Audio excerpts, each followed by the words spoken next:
Epic's Unreal Engine 5 is becoming a very popular game engine for current generation titles. It's not hard to see why. It combines ease of use and flexibility with some of the most advanced rendering tech in the industry, especially with its Lumen and Nanite systems.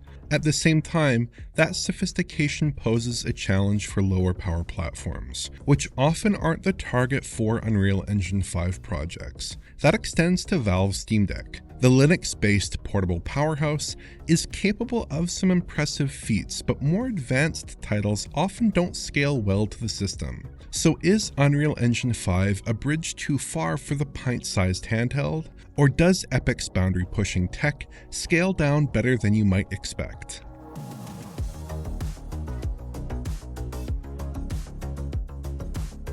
As of early 2024, we have a pretty nice variety of early UE5 software to take a good look at. Mostly lower budget efforts, but with some very attractive entries as well. Some of these games were even included in our Best Graphics of the Year discussion back a few weeks ago, with some seriously impressive visuals on display. So today we're going to try to get them up and running on the deck, but we're going to try to keep visual settings set reasonably high, so that in each title we're still getting a decent Lumen GI presentation.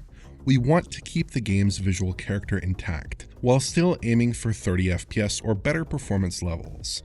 I'll be running the games without an FPS cap on a Steam Deck OLED for these initial tests, taking a look at FPS caps and the deck LCD at the end of this video. RoboCop Rogue City is probably the flag bearer of the current UE5 third-party titles, with outstanding lighting and a keen use of key UE5 features.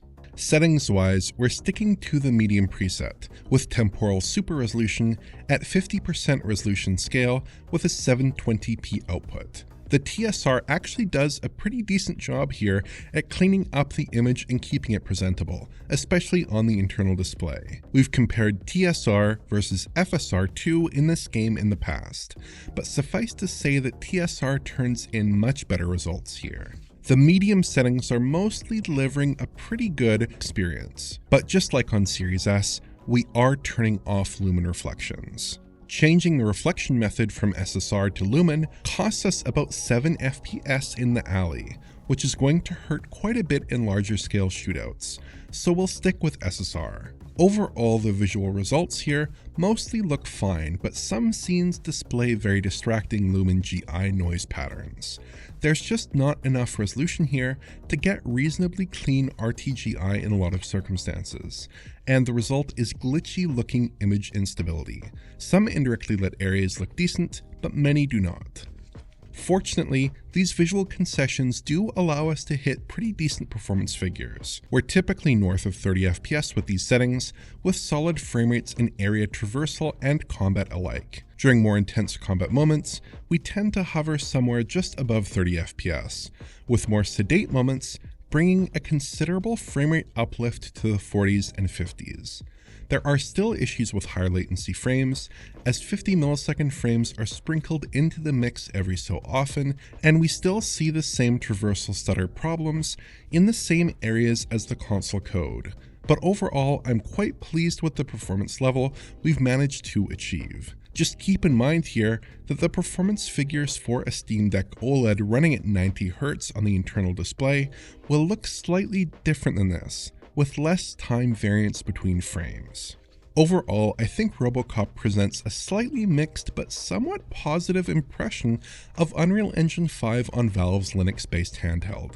If you ignore some of the Lumen artifacts, this title offers a similar to console visual experience, and the performance, while well short of 60 FPS, is still good enough to give a decent enough 30 FPS ride. Immortals of Aveum pretty much follows the same template as RoboCop. The settings menu is a bit unconventional here, so we've had to stick mostly to low settings as there is no medium or equivalent preset. I've dialed up texture resolution to high because it doesn't seem to carry a performance penalty, and global illumination to high to give us a console-like Lumen GI presentation. I've pegged the resolution to 720p with FSR2 in performance mode to hopefully give us a manageable performance level. There's no option for TSR unfortunately in the options menu, so we're left with a somewhat artifact-ridden FSR resolve. Comparisons against the Series S console code are fascinating. The Steam Deck isn't delivering stunning visuals, but it actually looks better a lot of the time than Microsoft's junior current-gen console. The Series S looks soft and low detail in comparison, with muddy texture work, restricted LODs, and missing ground clutter. The Lumen GI is noticeably pared back though, with the indirect lighting properties from this spell effect less visible on the walls. I don't think this looks great in either version. Immortals' use of Lumen is perhaps not up to the same standard as RoboCop, but the Steam Deck has a much fainter impression of that lighting detail. I didn't usually notice much boiling or flickering in the deck's Lumen presentation though, on the plus side. We're looking at a familiar just north of 30 FPS experience here, with frame rates generally in the 30 FPS to 40 FPS region during typical play. There are more frequent 50 millisecond frames here though, which can breach a 30 FPS frame rate cap. I noticed some traversal stutters from time to time, like many UE5 titles, which again are more frequent here than in RoboCop. For a portable experience with arguably superior to console visuals, the performance readout here is decent enough, if slightly unsteady at the margins.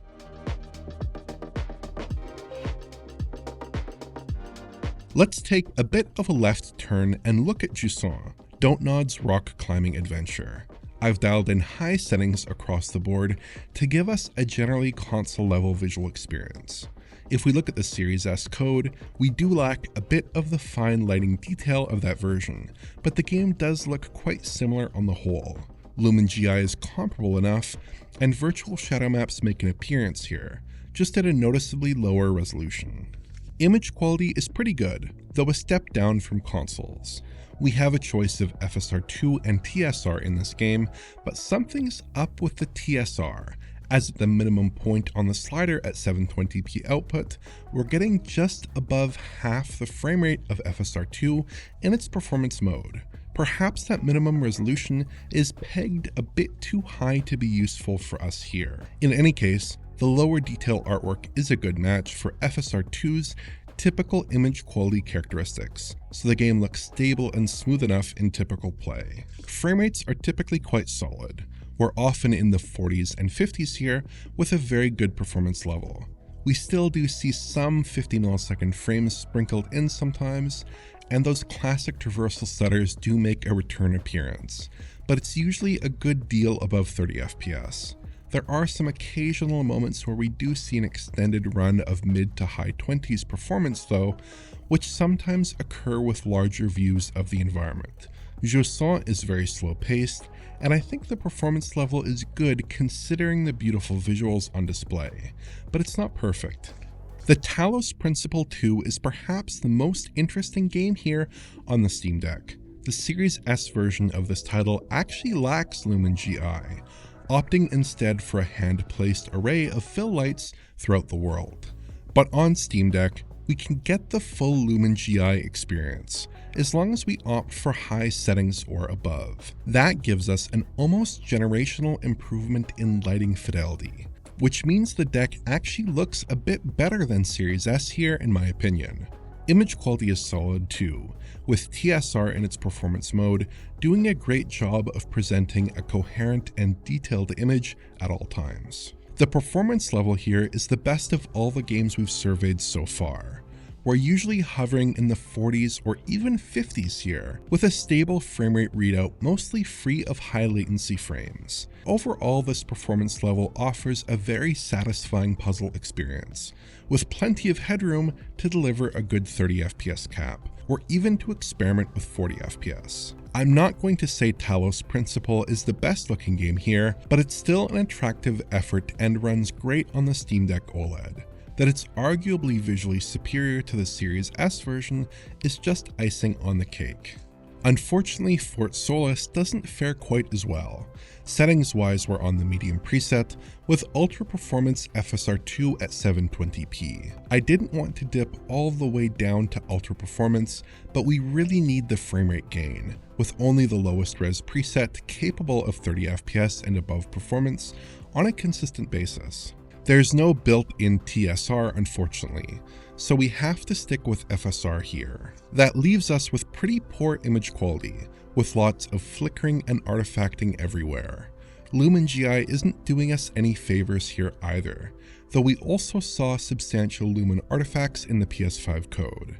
It just doesn't hold together technically, even if we are getting a healthy chunk of Unreal Engine 5 features. Frame rates are mostly pegged above 30 FPS, which is useful for our purposes, but the game does suffer from occasional stuttering issues that are highly distracting.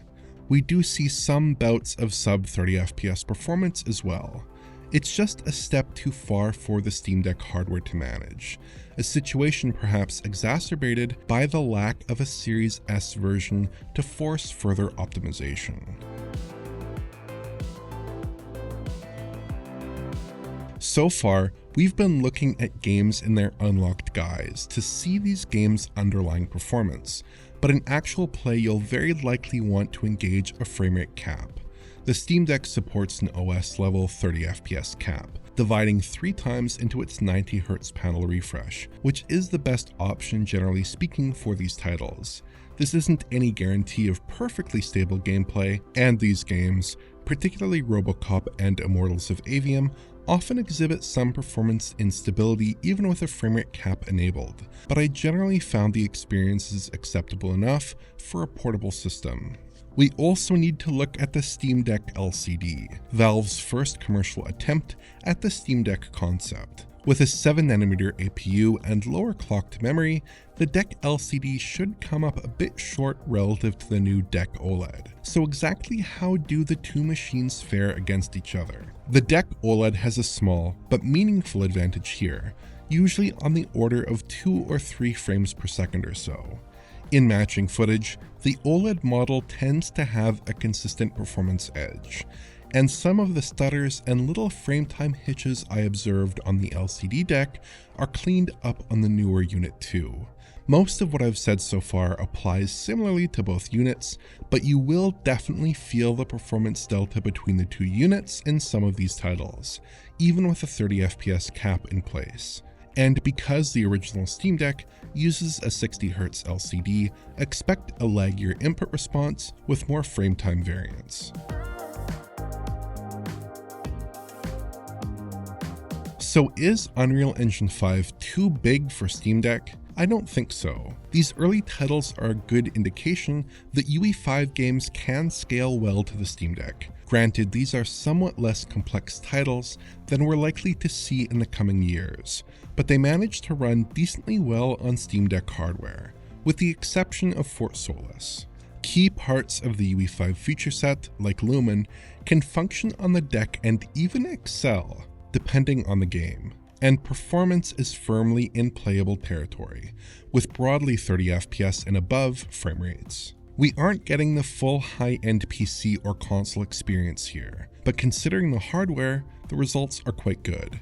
Given the way other high-end titles can run on the deck, I wasn't really expecting these UE5 games to run as well as they do, and the Steam Deck OLED's display is a great way to show off the kind of dynamic lighting detail UE5 is capable of. Unreal Engine 5, despite all my expectations, proves a decent match for the Steam Deck. Titles like Hellblade 2 or Stalker 2 may prove a challenging fit, but for now the deck is well suited to typical UE5 content.